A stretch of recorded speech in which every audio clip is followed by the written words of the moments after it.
Welcome to another episode, special edition, Thanksgiving live, with your boy Bek Lover. We're gonna get into a lot of different subjects today.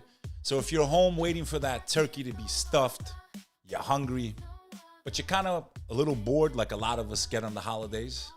You're waiting for your cousin Timmy to come over and make your life miserable when he drinks too much, or that one uncle that drives you crazy with his stories that you hear every Thanksgiving. You should be thankful they're still alive, man. There's a lot of people out there that are struggling on the holiday. So I just want to let you know I'm here for you. You're not alone. You're with your boy Bek Lover. And today's a special Thanksgiving for Albanian Americans, because not only is it Thanksgiving, it's also the 112-year celebration of Albanians' independence. And for those of you that have Albanian friends, you should be thankful that you have Albanians in your life, because if they're your friend, they are very, very, very loyal. So we're going to get a little bit into the history of Albania and why today's a special day in the Albanian world, why it's a special day in the American world, and why it can be a sad day for indigenous people. And they got that right too. We're going to cover some of that. We're going to cover some of the headlines that have come out, and I'm going to leave you enjoying this episode. So today is Thanksgiving, and I know there's mixed feelings about it in recent years with our history and everything that's been going on and the division that we've been experiencing for so long that, there's a lot of mixed opinion on this day. It's become very controversial in American history.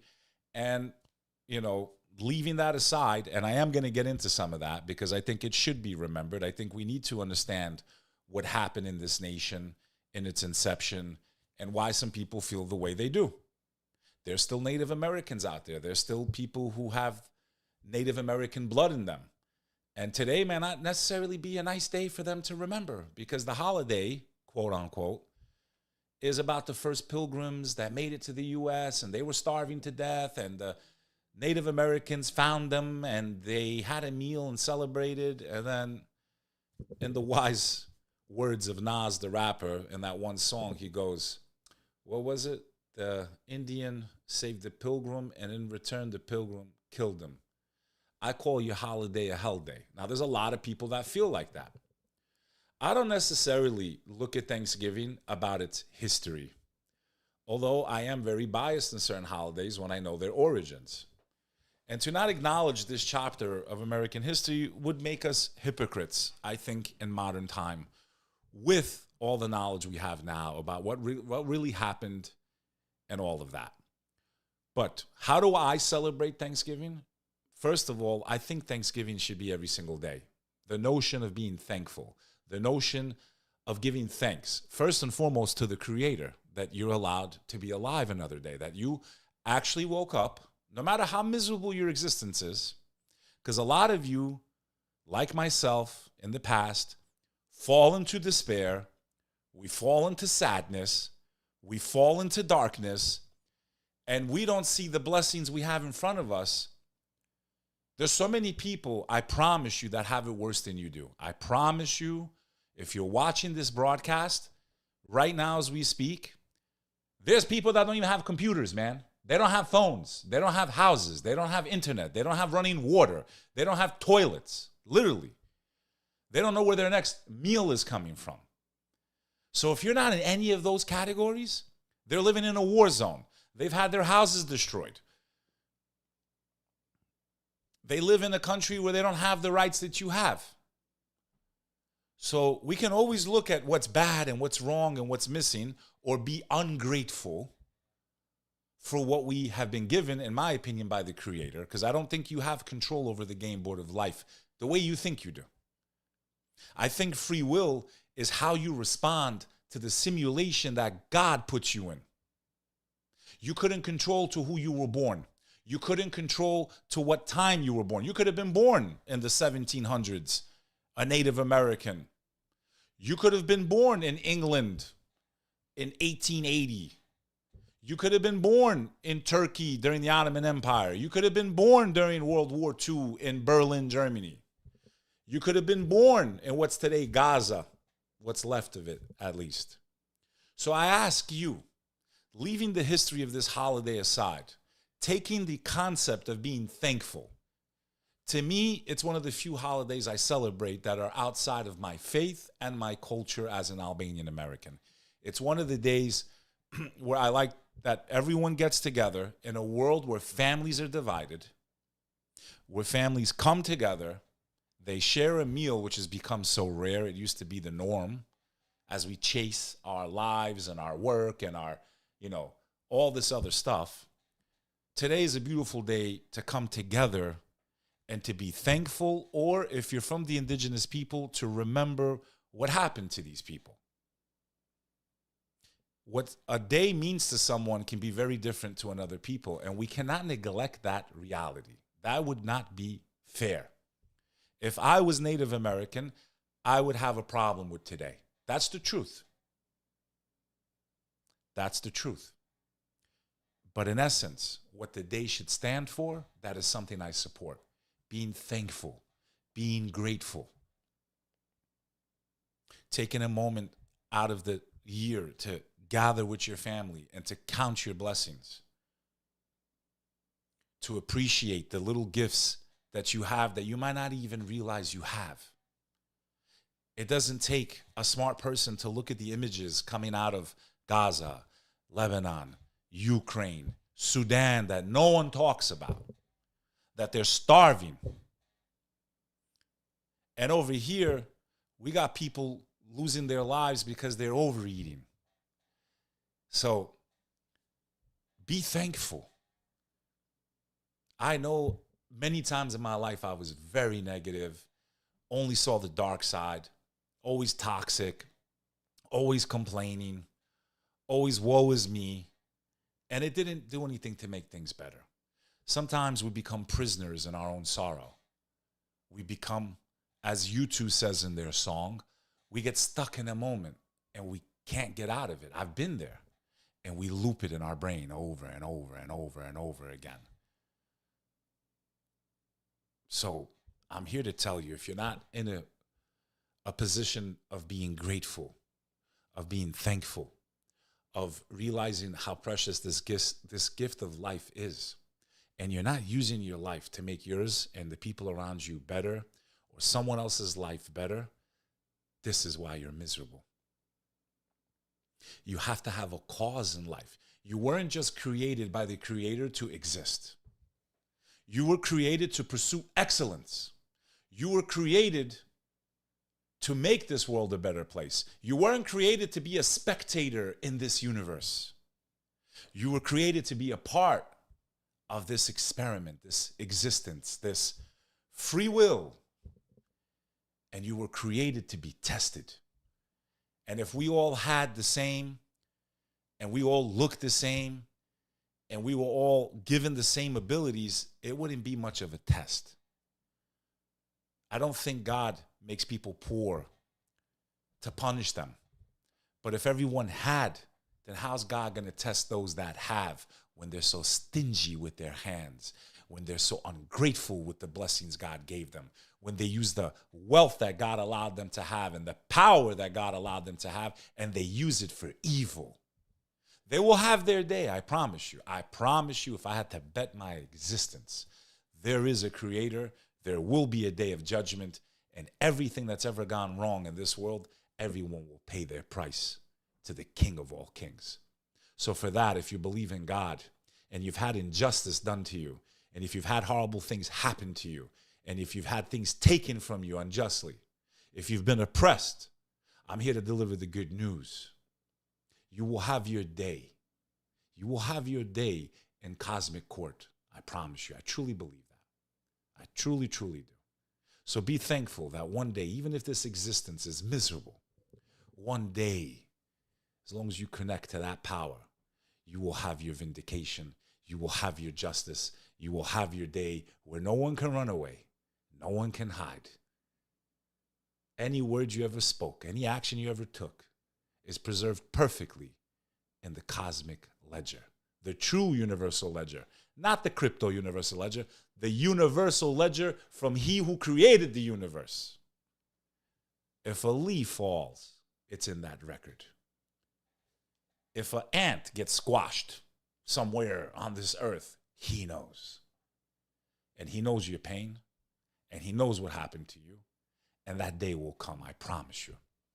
But connect to source. I'm thankful that I didn't give up this pursuit, this career that I've decided to pursue, where I could have stayed making $500,000 a year working for a big corporation. I'm happy that I took the abuse from so many people who wanted me to give up, that you wouldn't be watching me right now if I listened to them. I'm thankful that I had the courage to push through this pain, and I know I'm going to make it by God's will. And I'm going to keep doing what I love, which is creating content, inspiring people, and trying to fight for something to be better on this planet that we live in. I found my true calling, and I live in peace. I feel happy. So if you're not happy, it's a couple things. You're not grateful for the blessings you have. You're not living a life with purpose. You haven't found your cause. And I don't care how old you are, it's never too late. You could start tomorrow. Find something more important than you and your family. Find a cause. Find a hill to stand on. And give your life purpose. You're not just here to make money, to eat, to drink, to suck, to, you know what, like Tony Montana says. Is this all there is to life, money, huh? Eating, drinking, sucking, huh? I can't even have a little kid with her, man. Her womb is so polluted. I can't even have a little baby with her, Manolo. That's not all we're here for. It's when you're only here for that, you feel sad, because all of your happiness is placed in materialism. And materialism can be taken from you at any time. Your health can be taken away from you at any moment. I know people that overnight they get news from their doctor and everything is finished, man. It's over. I've seen it over and over again. Every second is something to be thankful for. Every breath is a blessing from the one that created you. Every day should be thanksgiving to God. So today is no different than any other day for me or any devout Muslim or Christian or Jew or any religion that you practice, where you believe in a higher power and you give thanks to that higher power. That's actually how you start your day. And you start your day with gratitude and you feel good and nothing can bother you, because you always know it could be a lot worse. It could always be worse. Even if it's bad, it could be much worse. So be grateful that you're still here, that you still have time, that you still have a chance, that you can wrong some of the rights, that it's not over for you yet. It's never over until your last day. So from now until then, live your life with purpose, with intention, with thanks. To those that celebrate, I wish you a happy Thanksgiving. To those who remember the indigenous people who lost their lives, millions and millions of them, wiped from the face of the earth, we also honor their memory, because this was their land, and that is a fact. And to say that's anti-American, no, it's the truth. It's the truth. But I don't think it should be something that divides our nation. It can be a day that we remember both. How lucky we are, those of us that live here, unfortunately, with those horrible things that happened, which my people had nothing to do with, so leave the Albanians out of it. We were under our own occupation, under the Ottoman Empire. We got nothing to do with it. Not all Europeans have the same history. Read a couple books. Not all Africans are the same. Ignorance is the biggest problem we experience, I think, in this world, and it's why this country is so divided. Ignorance. In any event, I got my mom waiting for me. I got my kids, thank God. I wanted to knock this episode out real quick, and I will. And I'm going to go eat some turkey because I love it, and I love stuffing. That's my weakness. I could pound. What are we having for dinner tonight, Mom? Stovetop. Can I come over? Remember the stovetop commercials? I love stuffing, man. I love it. It's so bad for you, but I love it. You know, I noticed the older you get, your taste buds change. I haven't really done the cranberry sauce thing, but I'm kind of getting into this Thanksgiving. I'm gonna do it. I'm gonna put some with no gelatin, huh? No gelatin. You know, I don't eat pork. I follow Jesus Christ. He was a Jew, supposedly. They don't eat pork. So, yeah, I can't wait, man. I love to eat turkey with stuffing. And then we add the Albanian element. My mom makes these spinach pies from scratch. The Greeks call it spinakoptiki. The Albanians, we call it pite or burek. Also a word I think that the Turks use. Very common throughout the Balkans, spinach pies. I guess the Russians, their version of that is like porgy or something. I forgot what it's called. Khachapuri. Khachapuri. Very similar to khachapuri. Delicious, by the way. So I don't know what your traditions you have. You know, for me over the years, it's gotten, you know, more and more sad. You know, there's less and less people that I love that are at that table. The gatherings have gotten much smaller. It's just a testimony to every year we lose someone. I heard of the passing of a friend of mine today. You know, I'm not a best friend, but it was a young kid in the Albanian community. I was sad to hear of his passing. He used to come to a lot of my events. I'm friends with him, his brother, and I was very sad to hear about his passing. A very young man. So I wish him and his family, the Krasniqi family, I wish them peace and blessings during this very difficult time. Losing family is never easy. It's very hard. I've been down that road many times. And for those of you that have a hole in your heart, you know, someone's missing from the table this year, I just want to let you know, I know your pain. I know how it feels. I know the holidays can be very rough on people that have lost people they really love, like really, really love. So I just want to let you know you're in my thoughts and my prayers as we go through this holiday season for those of you that celebrate. Now, Thanksgiving, everyone has their own tradition. Everyone does things a little bit different. I got to get to my dinner. But now I want to give some love. I want to give some flowers to the Albanian nation. My ancestors, my people, the red and black, the two-headed eagle, one of Europe's, if not the oldest people in Europe. Up to debate, our language has stood the testimony of time, invasion after invasion, first as a province under the Romans. We were known as Illyricum. Then the Ottoman Empire came in, and they stayed a couple hundred years, like 600-700 years. Then we fell into the grasp of the darkness of communism and the Iron Curtain. We were occupied by our neighbors. We lost 80% of our territory after the collapse of the Turks. In 1912, November 28th, the Albanian nation told the world, we will not go silently into the night. We will not surrender to those that want to extinguish us. We were here before time, and we will be here to the end of time. We are the Albanians. Today is a very emotional day for the Albanian world. I've lost many people in my family for this flag that you see behind me. It's why I was born in this country.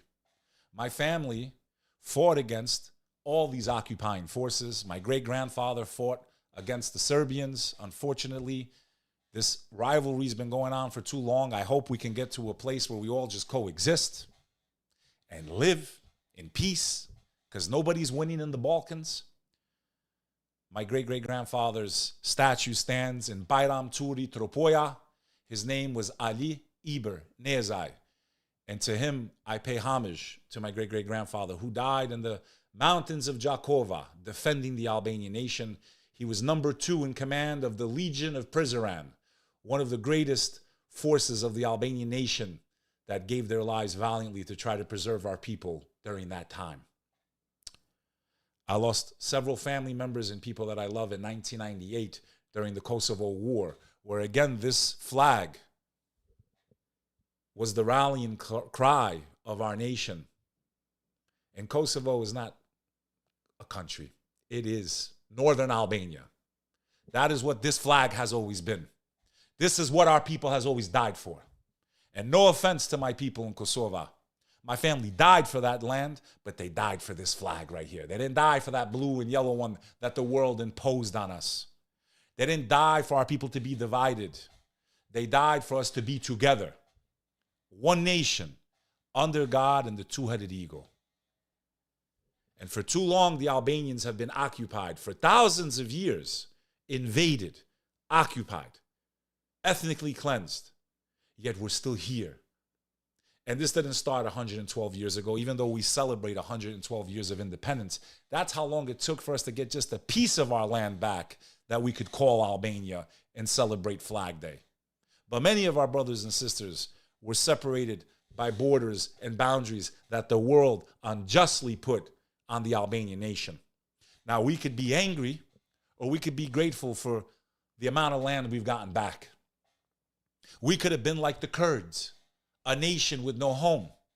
And we have to remember the United States of America 112 years ago for recognizing the independence of Albania when it was about to be absorbed completely by Greece, by Yugoslavia. We would have lost all of our land and we would have been the orphans of the Balkans. Imagine one of the oldest people in Europe constantly facing extermination. Yet here we are 112 years later. And I pray that our neighbors accept and let us live in harmony. Let's put this dark chapter of history behind us once and for all. All of our countries are struggling.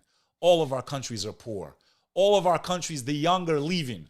All of our countries are under globalist attack where these borders and boundaries that we have fought and died for centuries won't even matter. Serbians, Greeks, Macedonians, Montenegrins.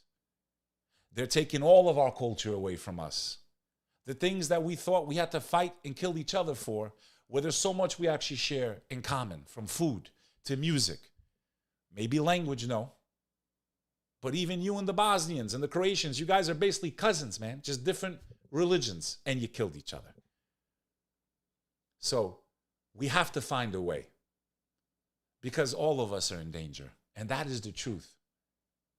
And all the people that are put in power, if you dig deep enough, you'll see who's really calling the shots. Newsflash, if you're from the Balkans. And that's the truth. But for those that would try to extinguish the Albanian nation, many empires that were more powerful than you are today have tried the same. But it is those mountains that protect the Albanian nation, one of the most rugged terrains in the world, where my ancestors come from the mountains of Tropoja to the south, the cursed mountains as they're called. But for the Albanians, they have been a blessing, a place of refuge, a place of survival, a place that only the strongest of the strong could survive. And our nation has. I wish all my Albanian brothers and sisters from around the world to not forget the sacrifices of our people throughout time. And just as recently as 25 years ago, with the ending of the Kosovo War. But our nation is still in danger, and 50% of our population lives outside of the borders of Albania. Because of economic circumstances, the Albanians have been forced to live abroad. And in 2 generations, my Albanian brothers and sisters, you will melt into the Western civilizations, if the world even survives that long. And we will have lost half of our nation in the next 50 years without a single bullet being fired, just to integration. The greatest threat facing the Albanian nation is no longer its neighbors. It's economic warfare. It is the problem that every youth finds a way to try to get out of the country instead of staying there to rebuild it. And those of us that were born and raised abroad don't feel welcome enough or safe enough at times to come back and do business back home. We don't want to deal with corruption. We don't want to play the games. We love our nation. We're willing to put millions of dollars into our country. We have connections. We have resources. Yet I have not felt the love and the invitation from the people that are in charge of our nation. I just don't feel it. 50% of our people live abroad. In 2 generations, they'll no longer be Albanian. That is the biggest threat to Albania in 1,000 years. Economic warfare. The Albanians must wake up. They must invest. America better wake up. We're the most pro-American country on earth, yet they don't allow Kosovo into NATO. Yet they'll put the Ukraine into NATO while they're in the middle of an active war. Yet a country that literally kisses the ass of America. It literally puts up statues and names highways and does all this shit. They leave them with 5,000 soldiers in Kosovo. No heavy artillery, nothing to defend themselves with. They left more to the fucking Taliban, a country that supposedly attacked us and took down our buildings, which is why we invaded Afghanistan. And we sent them billions of dollars. Yet a nation that is so pro-American, because of today, because of November 28th, the love for America has been over 100 years. And they arm our enemies. So Albanians, wake up. Nobody's coming to save you. If you want a strong nation, you have to build it. You have to fight for it. You have to lobby for it, unfortunately. And we're very behind in that department. So wake up, Albanians. Because the way things are going, maybe in 20 years, we won't have a holiday to celebrate anymore. We need to wake up. That's my rant on that. Other than that, I love you guys. I hope you're having an amazing day. If you've never been to Albania, their tourism is exploding. Their real estate's exploding. Everyone's investing because it is one of the most gorgeous places on earth. It's, no offense to the Croatians, Croatia's gorgeous. But the Albanians have the Adriatic Sea and the Ionian Sea. It is a place with tons of history, ancient ruins, a country where all people of religions have coexisted, a country that saved their Jews during World War II, a nation that is proud, a nation that's hospitable, a nation that knows how to take care of their tourists, a nation that treats the guest like kings. And if you're American or Western or anywhere, you're very welcome in the country of Albania, and it is very safe. Go look at the thousands of travel vlogs from non-Albanians. Visit Albania. You will not regret it, but you better not destroy it. You better not pollute it. You better not destroy this natural beauty that God has preserved up until now. And these leaders better be listening when I say it too. Because there's no place like it, man. It's absolutely stunning, from its crystal clear seas to its gorgeous lakes, to its mountainous, high-peaked mountains with snow, to its gorgeous forests, to its number one beauty, its people. Its fun-loving, open-armed, hospitable people is the greatest resource of Albania. Their hospitality, no offense, I've been to a lot of different communities. No one rivals Albanian hospitality. Maybe I've heard the Persians, I've heard this, I don't know. I've never seen someone serve the guests the way the Albanian does, man. Ask anyone that's been to an Albanian's house how they get served, how they get treated, how it's like to stay over their house. They'll literally open your mouth and ram food in it. You got to eat. Everything they got in their house, it's coming out. You need something, they send someone to the store. Oh, you need cigarettes? Okay, here. 2 cartons. Oh, you want a drink? 2 bottles. Oh, you like this? Ask anyone, they'll tell you. And I'm proud of that aspect of my people. And I'm glad we haven't lost it with all the poverty, all the war, all the invasions. The Albanians, a people of many faiths, coexisting together, hospitable. We've produced some of the most amazing people in the world. Shout out throughout the history of this world. Happy Flag Day, Albanians. Next, we'll cover some of the headlines because I got to go to Thanksgiving dinner here before my mom shoots me. Let's go through some of the headlines real quick. Sean Diddy Combs got denied bail. His ass is in jail for Thanksgiving. He should have been more thankful. He should have said, God, I got all this stuff. Why am I going to keep doing this debauchery? Wearing a cross like you believe in God, but doing horrible things. That's what I'm talking about. Anybody could wear a cross or a kufi or cover if they're a Muslim woman or put a tattoo of the Albanian eagle on their arm. That doesn't make you patriotic or faithful to God. It's your actions that show people if you love God or you love your nation. It's not the symbols you wear.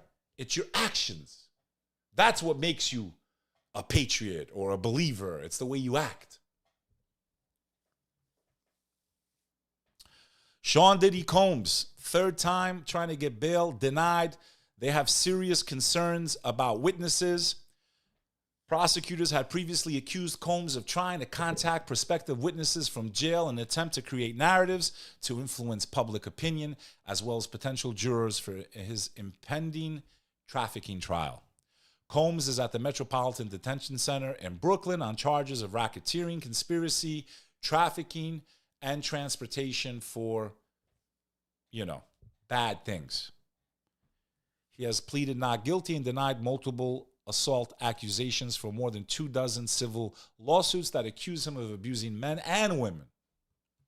In a bail hearing on Wednesday, U.S. District Judge Arun Subramanian ruled the court finds that the government has shown by clear and convincing evidence that no condition or combination of conditions will reasonably assure the safety of the community. Combs' lawyers had proposed a $50 million bail package that they said would ensure the rapper did not flee or try to intimidate other potential trial witnesses. How do you think he feels right now? It's Thanksgiving.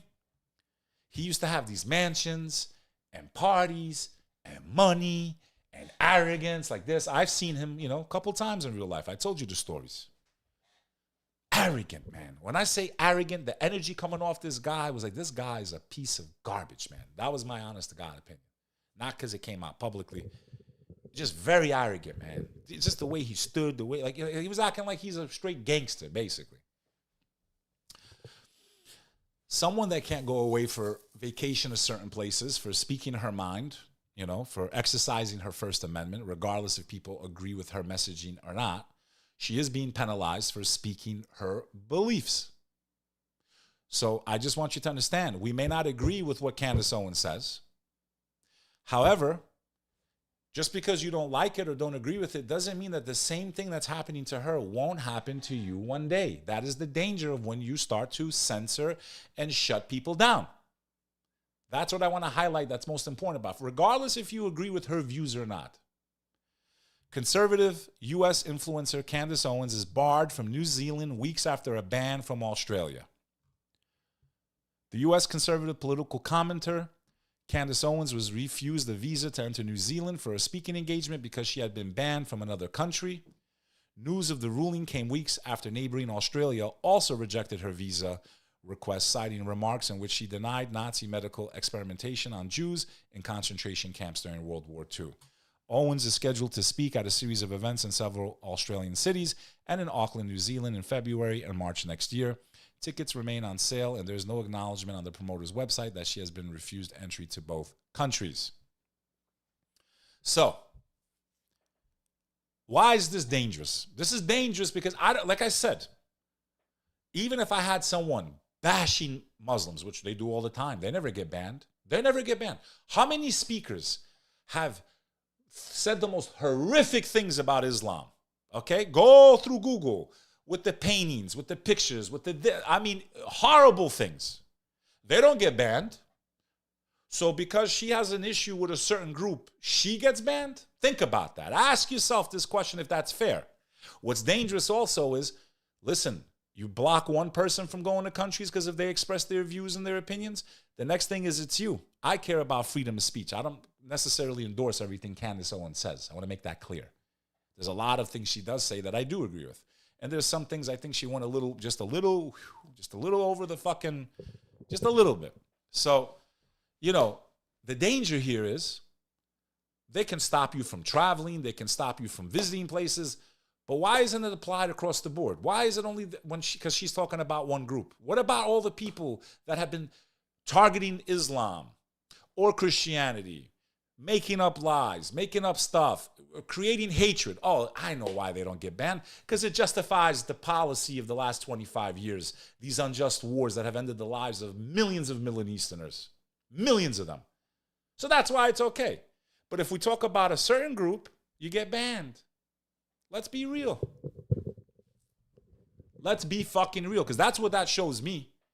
As a Muslim, I pay attention every time you have these Gander Vindersloot and all these fucking guys from Amsterdam making up the most horrific lies about Islam, spreading propaganda. They don't get in trouble. They get to travel wherever they want. But I guess if we make fun of a certain people or say something about them, I guess we get fucked. I guess that's fair, though, right? I guess it's fair. I'm just asking.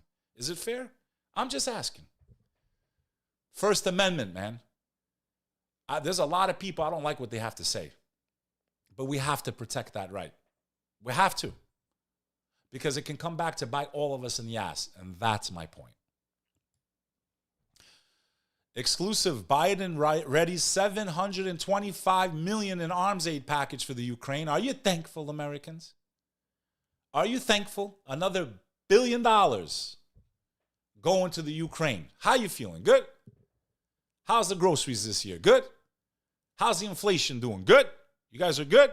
Thankful? You happy with all this? The homeless people in the streets, the mental health crisis we have, the deteriorating infrastructure we have, the tolls that keep going up in places like New York, the increases in taxes. You guys happy? You thankful? They're doing a good job, right? Another $1 billion gone. You guys good? You proud of this administration? You proud of your leaders? On both sides. Don't forget, on both sides, a lot of them supported this. You proud of them? You have so much faith in these people? They're going to save us, right? No one's saving America. You and me. That's how we save this country. I don't put my faith in no man. I put my faith in the Creator and my fellow American. That's the only people that can save this country. Because I think we're way over the cuckoo's nest. Okay? Way over the cuckoo's nest. You feeling good? More than 1 million Ukrainians left without electricity after a massive Russian hit. Ukrainian President Zelensky accused Russia of despicable escalation. I would say firing missiles that come from America would take the crown for that, Zelensky. Look at this. Coming to you, America, soon. If the warmongers have their way, it'll be your children next. U.S. urges Ukraine to lower fighting age to 18 to bolster ranks against Russia. Ukraine should consider lowering the age of military service for soldiers to 18 from 25, a senior U.S. administration official on Wednesday putting pressure on Kiev to bolster its fighting forces. The need right now is manpower. The Russians are, in fact, making steady progress in the east, and they are beginning to push back Ukrainian lines in Kursk. Mobilization and more manpower could make a significant difference at this time as we look at the battlefield. Sending young boys to die. To die.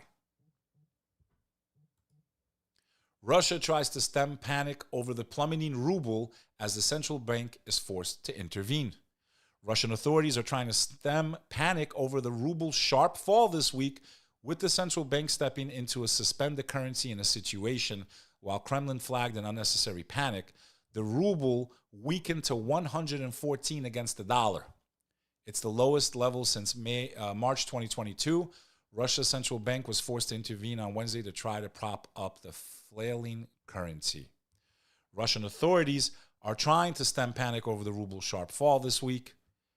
Following the intervention, the ruble was trading at 110 against the dollar on Thursday morning. In my opinion, the situation is under control, and there are absolutely no grounds for panic, Putin told reporters. U.S. cannot destroy Texas barbed wire fences anymore to stop migrants from coming in. A divided U.S. appeals court blocked the Biden administration from destroying razor wire fencing that Texas placed along its border with Mexico to deter illegal migration. I mean, just think about this. This administration that's hopefully on its way out with no fireworks was taking down protective barriers to protect the state of Texas, which has a right to defend its territory from illegal crossings from Mexico. And they were taking down these barbed wire, and the judges ruled that that was wrong. I mean, literally allowing these people in.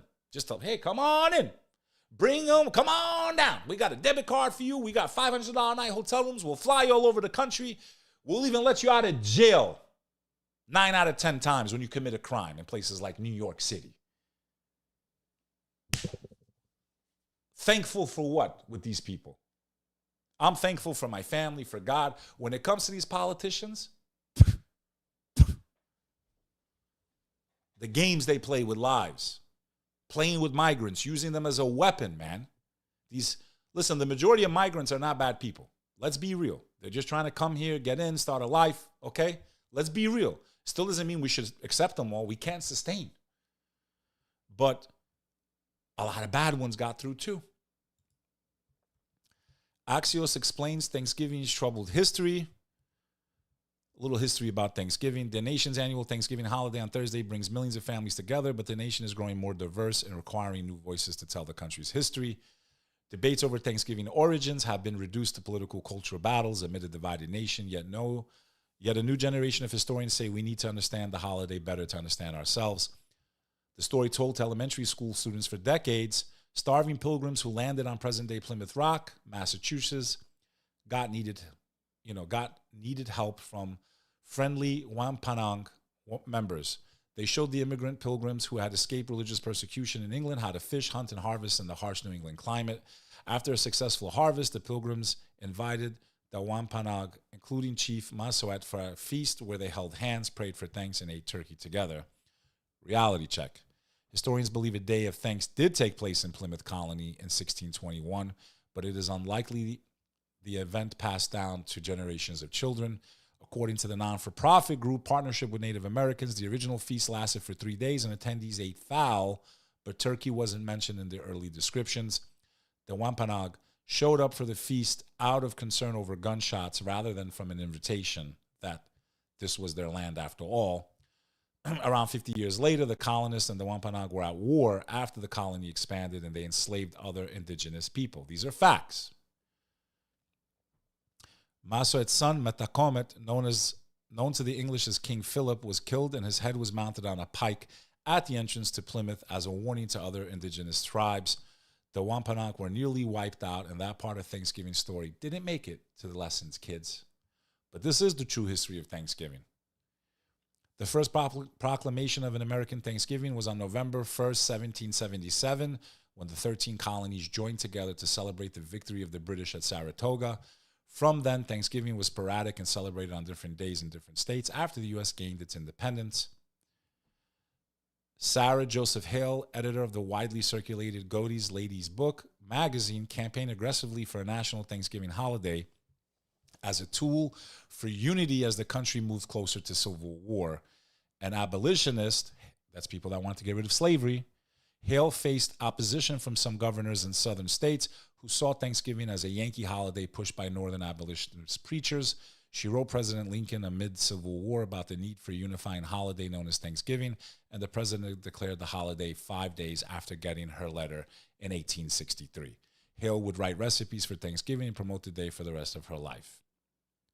She did not envision a world where black Americans could participate in a unifying Thanksgiving with full equal rights as white Americans. So it's a very crazy history, man.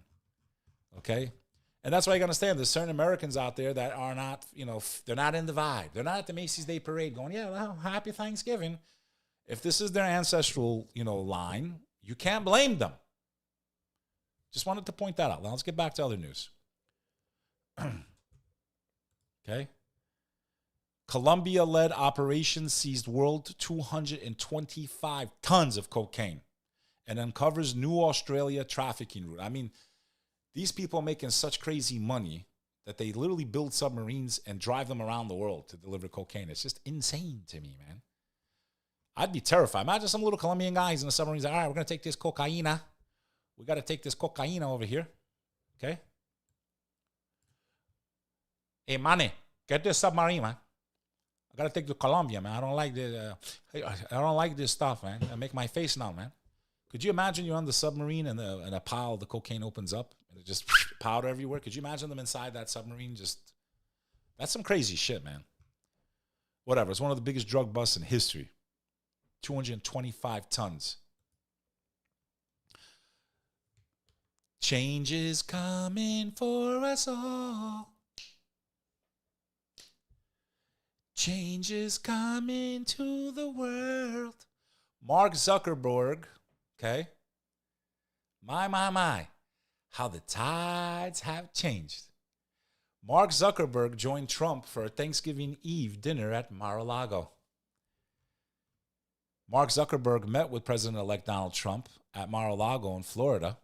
Trump and Zuckerberg, who did not endorse a candidate for president, have had a rocky relationship.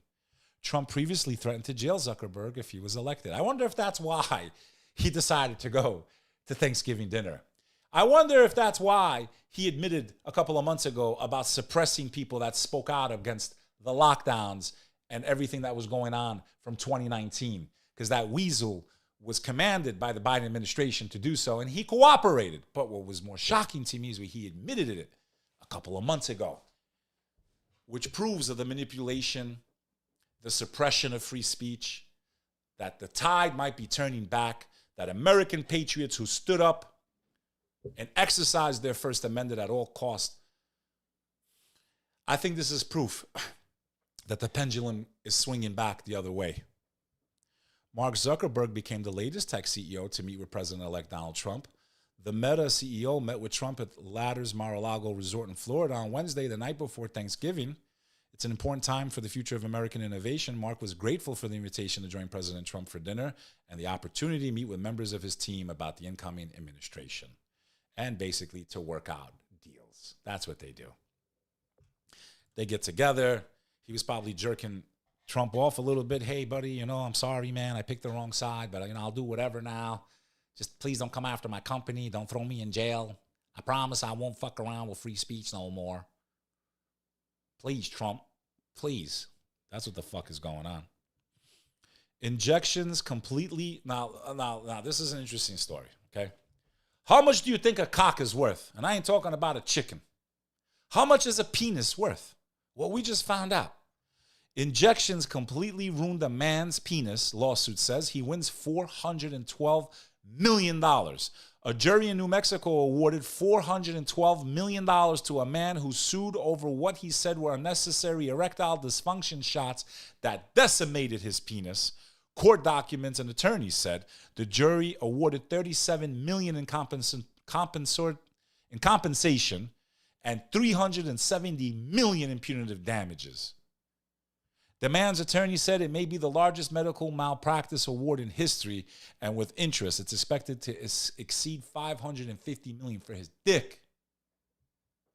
Because of corporate fraud and greed, he faces irreversible harm that has profoundly impacted his life. The 72-year-old man's penis is completely... He's 72. He probably won't be alive in 3 years. How is a 72-year-old dick worth $500 million, bro? It's not even worth 50 cents. People have lost fucking arms, legs, fucking paralyzed. They don't get this kind of money. This guy's 72 years old. Having sex is dangerous. How did it ruin his life in that aspect? 72 years old. He's getting $500 million for his dick. What's going on in America, man? Israel forces open fire in Lebanon. Truce violation. I knew it wasn't going to last long.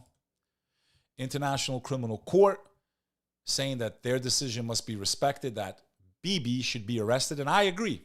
You claim to be a democracy. You claim to stand for what's right.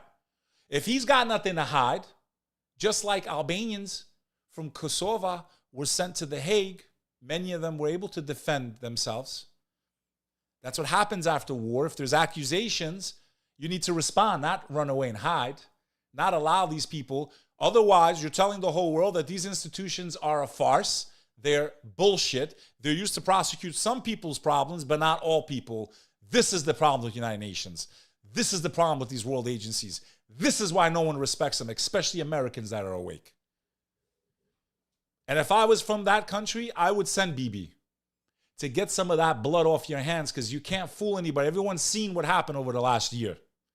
I would send Bibi and cleanse yourselves, your public image, at least a little bit. Because the damage you've done with your response, regardless of how you feel about the whole situation from before it even became a country 75 years ago or whatever it was, if we just left all the history out, you guys lost, bro. You lost so much support from people that actually supported you or thought you guys had the right to do what you've done, maybe. I don't think so, not anymore. You can't have 60% women and children just being taken out over and over and over again and think that people that have any type of morality could support that type of conflict. Absolutely not. I, as an Albanian, cannot support that. I, as a human being, cannot support that. It's just excessive, beyond excessive. Here's strikes hitting a building in Gaza. Another 21 gone today over there.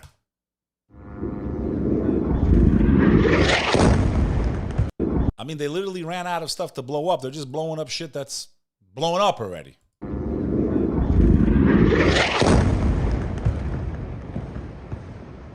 Just like that.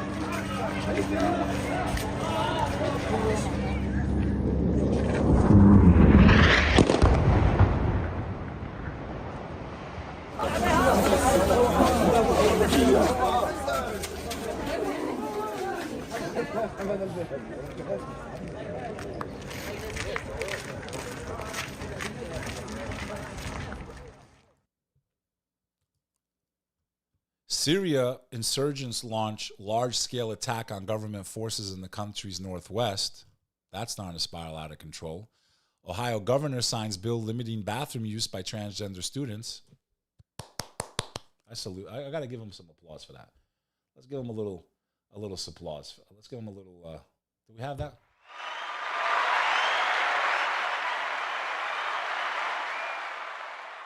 Yeah. Good work. The mayor of New York showed respect to the Albanians on this flag day. Participated in one in the musical contest. He called me up and said, Dad, I don't know if I'm coming back home. I love Albania and what it represents. And whenever he sees me, he remembers me. That was Mayor Eric Adams, who's been under fire recently, showing respect to the Albanians as they raised the flag by Wall Street or City Hall Park. I'm not sure where it was yesterday. The Pakistan army has been doing some really horrible things to its civilians.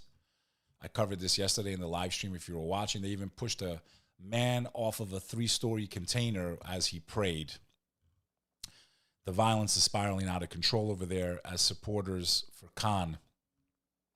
They believe him to be the rightly elected leader, and they don't want to accept what's going on, and the place is a mess.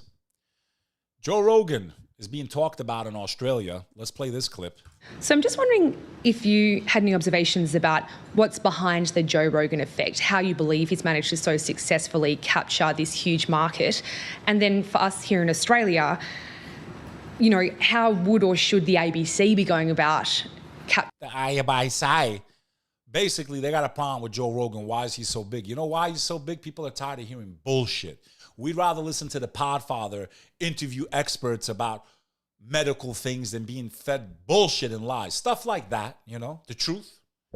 You know, treatments that could have saved us that we weren't allowed to know about because other parties and political influence and lobbying suppressed information that could have saved probably millions of lives. That if you were awake and were paying attention during that time, you realize you've been played. And we will never trust mainstream media ever again. Fucking ever fucking again. Ever. You got to be a fucking fool to listen to them. And I hope they all go fucking bankrupt. That's how you take down the system. You get rid of the fucking amplifiers they have. You just tune them out. That's how. You wench. Facing decades in prison, Fuji's Praz Mikel speaks out in his first post-conviction interview, never wanted to be a spy. Well, you became one, son. You became a Haitian 007, but you got caught. I've had the pleasure, quote unquote, of meeting Wyclef Jean a few times. I hung out with him. You can go on my Instagram. Okay, he's one of the main guys of the Fugees. Ooh la la la, you're going to jail. You're gonna go to fucking jail. Ooh la la la. You're gonna go to fucking jail because you played a dirty game. Ooh, la, la, la, la, la, la, la, la, la, la, la. It's over for you, Praz. Now, that is a piece of shit that is being held in the hand of someone. I would never hold a piece of shit, and I don't care that it's, I don't know, hundreds of millions of years old. They found, basically, supposedly, they found dinosaur poopy. I don't give a fuck if it's been fossilized, millions of years, it's turned into a rock. I'm not holding shit in my hands, bro. I don't care if it's worth millions of dollars. I'm not. Not without a glove. This fucking guy's holding dinosaur poopy in his hands. And they're like, ooh, look at this shit. Oh, look at this shit. This shit came from a Stegosaurus. It seems like he ate some leaves. He ate leaves. Yeah, he ate leaves. I mean, that's shit people would do for science, man. Would you hold a piece of shit no matter how old it is? Be honest. It could be 1,000,000 years old, turn into rock. Would you hold it in your hands? Would you hold the piece of shit in your hands? Yes or no? I wouldn't. In any event, my parents are calling me. It's almost time for Thanksgiving. I got to get the hell off of here. I might even come back on later. I don't know. I'm in a good mood, you know? Make sure you smash that subscribe button. This is your boy, Bek Lover. I appreciate all the love. I wish you an amazing Flag Day to the Albanians. I wish you a happy Thanksgiving to the Americans that celebrate. I wish you a happy Indigenous People Day if you're remembering what really was a very dark history for your people. Everyone has a right to celebrate the way they want to or not celebrate. And that is our right as Americans and people that live in a free society.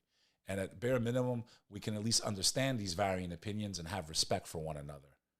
With that said, no matter what, today you're off, so spend the time with your family. Be thankful no matter what. Life is short, and you never know who's not going to be here next year, and I mean that. So please take care of yourselves. Tell the people you know and that you care about that you love them today if you see them. And don't eat too much stuffing, you filthy animals. This is Bek Lover. Till the next time, I'll see you. Take it easy.